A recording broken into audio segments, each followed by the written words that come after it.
actually not going to address eco-feedback specifically, but I'm going to talk more generally about art as a method of change, and design fits in there in some ways. I'm going to talk rather than about my own work, about the work that sort of led me to be interested in this. Yeah, as I mentioned, my work is particularly design-oriented, though as a painter I am interested in art as well. And I'm going to briefly talk about what I'm doing with the David O'Brien Center for Sustainable Enterprise via art as change, by sharing a number of examples. As we're going to be having a discussion, I think it'd be useful for you guys to have real-world examples of what art as change and changes art might look like. It's something that's been going on for decades. However, in recent times, perhaps because we're all a lot more concerned about sustainability and social justice issues, there have been a lot more projects, and they're more and more community-oriented, which is interesting. So I'm basically going to bring you through 10 examples of art pieces or projects that have led to measurable change in an environment or in a community, to give you guys an example of what that might look like. I have documented hundreds of these, and there's a variety of ways and reasons that people make use of art as a way to relate or to communicate issues around health, the environment, and social justice issues. Some of the pieces listed, this is on a website called artistchange.org. You can look at all of these, and they're searchable under a number of different criteria. They're pretty, they're not written about in any great eloquence. It's sort of a documentation process more than anything else, to share them and to categorize them. Some of these projects are meant to simply raise awareness about an issue. Some of them are used as a form of activism. And others, like the ones I'm going to focus on today, focus on actually intervening on an environment or a place. So they change the nature of the environment that they inhabit. They also might change the people who are there by inviting them into a process of learning. And sometimes they do this to remediate a place. Sometimes they do this to try to better an economically depressed area. And sometimes it's simply as a way of engaging citizens in issues that they're actually influenced, or issues that have an impact on those people themselves. So as I mentioned, I've documented lots and lots of projects, and they're from all over the world. I bet you I'd find even more if I could speak many more languages. But there are lots of great projects going on in India, China, in many nations in Africa, Europe, North America, South America. There's all sorts of cool stuff going on. I'm going to go through a series of them, some that are artist-driven. These are the earlier examples are primarily artist-driven, so the artist had this idea to try to make a change, and they did this through the gallery system or through public art. There's government organizational-driven art, so the government or a group or of citizens had an idea of changing something, and they invited an artist into the process. And or community-driven, so this is a neighborhood where the community might act as an artist to change space. So I'm going to start with this one. This one's a project by Hans Hack, and it was actually, it was created in 1972, and it was in the Museum Haus Lange in Krefeld in Germany. And it was basically an artistic piece that decontaminated water, or cleaned water further. So this is water that would have otherwise been headed towards the Rhine River. And Mr. Hack decided to take that water and purify it in the gallery system using a whole system, like a several-step system, and goldfish. And this is actually a system that's been popularized since then in design circles in green building. I used to work in green building, and David Orr did a really nice system that can purify water and put it back in the environment cleaner than it came in. And this has been implemented in a number of public buildings. Most notably, Oberlin College has a system of purification, water purification, that's managed by students in part, and is really beautiful. And what Mr. Hack here did in presenting this as an art piece was he declared that water purification can be a beautiful thing, and it doesn't have to be this closed system that's terrifying and dirty, and but that in fact it can be something quite beautiful. And the showmanship of the piece, I think, encouraged people to think differently about how you purify water. This is a piece that some of you may have encountered in New York. It's called Time Landscape, and it's by Alan Sonfest, and he's sort of considered a pioneer in land art. And this was conceived in the 1960s and unveiled in the late 1970s. And basically, there's a small section of land, it's like 25 by 40 feet, in the northeast corner of Manhattan. And basically, he did some investigation on pre-colonial plant life and repopulated that little corner of land with indigenous plants. And the park is still in place today. As you can see, this is a Google map showing of it. It basically looks like a small forested area. So rather than having a park with a fountain and a public space that's quite controlled, like a lot of public parks are, this is a wild area. And it was his idea that people should learn to see what it looked like in pre-colonial times to a certain extent.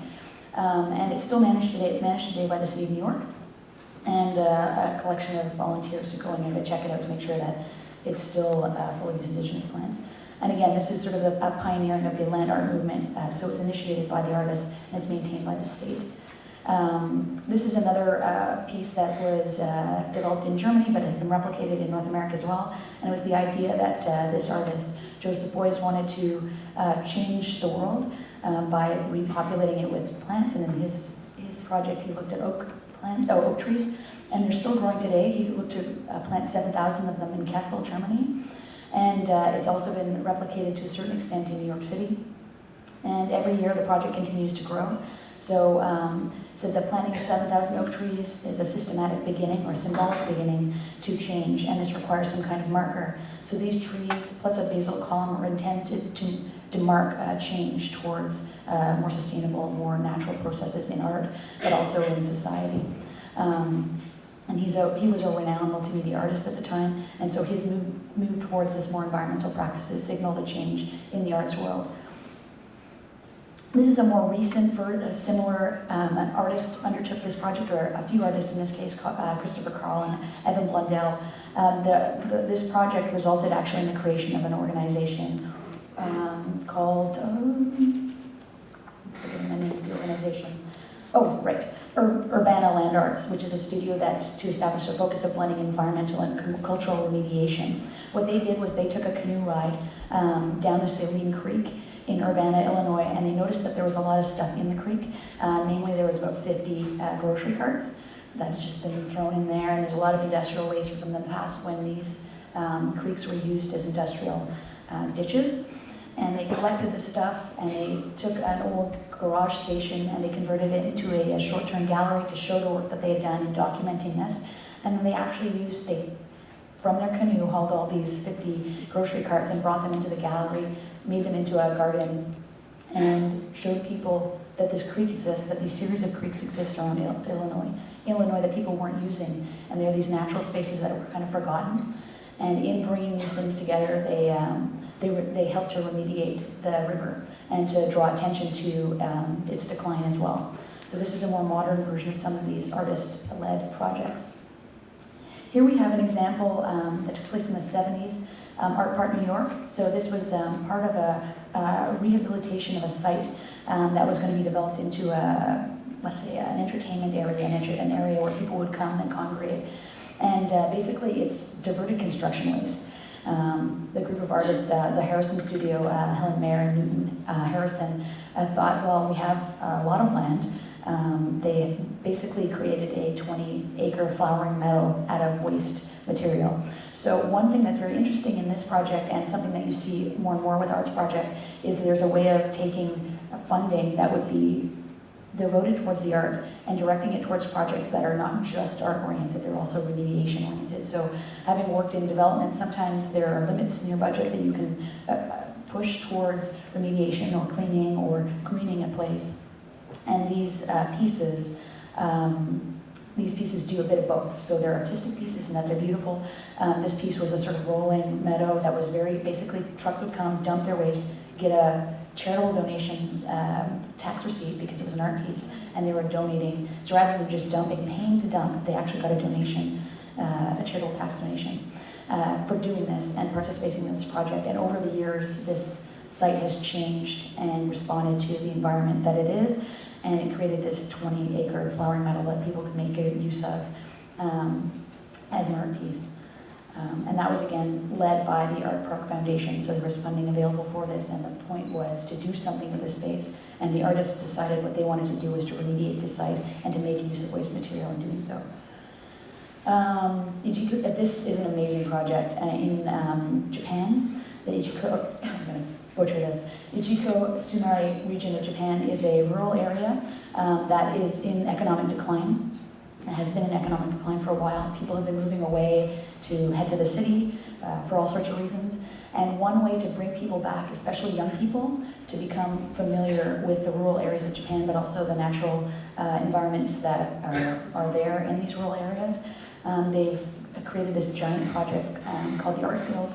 And it also includes a large triennale, so a three-year art. They have this big art festival there every 3 years that invites international artists to work with local people in developing art projects that sit on private property. So the artists have to work with local people to develop pieces that are symbolic and fit in with the notion of this art field. And one of the main drivers is the concept of humans are part of nature. And so in the overarching theme that fits a lot of these pieces together. And one of the main drivers is to bring youth back to these areas, to get them to connect with the natural environment, which is something that Marianne mentioned in terms of the future role of what you guys are doing in New Brunswick, is to try to get kids re-immersed in natural environments, and there's lots of health benefits for that. So this is essentially a giant outdoor gallery that's replenished every couple of years via an arts festival. So they're using arts funding to bring artists and local people together, which is awesome. There's a similar project here in Canada called Fogo Islands, and it's more of a studio-based project, so they bring artists to work in studios on these rocky outcroppings. It's beautiful. And the production of that art brings tourist dollars into the area. This one might be familiar to some of you from Toronto or anybody who's driven through Toronto. And I always pass around, what is that? And it's called the elevated wetlands. It's basically these kind of animal-like shapes that are on the, I want to say the Don Valley Parkway. They're polystyrene containers that are recycled plastic containers that are filled with more recycled plastic, and it acts as a large hydroponic planter for native plantings that are in the actual bins. And there's a pump that's powered by solar power to drive water through, and that water is in part purified by the plants that are living in these boxes. So this was, Noel Harding was an artist who was asked to work with the City of Toronto to do something on this kind of beautiful and unfortunately wedged between two highways kind of piece of land that's in the valley. He often works on these public art projects, and he was commissioned by Land Lab and the Canadian plastic industry to figure out something that would fit together the environment and the conditions of being located close to a roadway. So yeah, this is an example of government and organizations coming together to invite an artist to participate in a kind of remediation project that's kind of quirky and interesting looking, and something that people are exposed to every day. Fritz Haag is a Dutch artist, and he's been working on these projects called edible estates across the world. Denmark, Israel, Hungary, Turkey, and Italy have all had projects realized, and they're basically changing front lawns into gardens that are edible. And they're asking people to rethink the use of private space to make them more productive in terms of food and more biodiverse to attract animals and birds to those spaces. And they actually end up to be part of the thing about working with artists is that they're always very aesthetically pleasing. They're not necessarily just purely productive, they're also aesthetically beautiful. And this is part of a number of projects that Fritz Haag is working. He also works on making tiny little habitats for urban animals. And this is a model to propose to the neighbors, for example, what's possible in these spaces that are often kind of very basic and not very interesting, and in terms of biodiversity, pretty much useless. And so yeah, this is a more in private sphere. People are they look for prototypical front lawns, prototypical places, and look to transform them publicly so that people can learn what they feel a new place feels like. I'm just going to give you one quick. This is a city repair project in Portland. Very interesting, and basically here they're taking paint. It's very basic, painting the intersection and bringing people together. So in this case, you don't necessarily have an artist, but you have a community. There might be somebody within the community, but they're looking to slow down traffic and make people recognize that streets are not just for cars, but for people as well. They're public spaces that can be used. Talk more about that later. Beautiful project. You can see these from Google Earth. And just one final one that we've been working on at the institute that I work at Doxy. at David O'Brien Center for Sustainable Enterprise is basically asking groups of people to use art to develop metaphors to better communicate issues around sustainability. So rather than trying to fall back on the tropes of, not tropes, the numbers and the words that come out of science, is to develop metaphors that might more easily communicate messages of sustainability or social justice in a way that's compelling and maybe quicker to realize or understand. And this, again, is community-based, so you get in, the people produce the art. It's not an artist who's coming down, but an artist might guide you in the development of metaphors and that sort of thing. So those are the projects I wanted to at least introduce you to, and perhaps in the discussion we can talk a little bit more about different projects, or, yeah, we'll talk more. Thank you.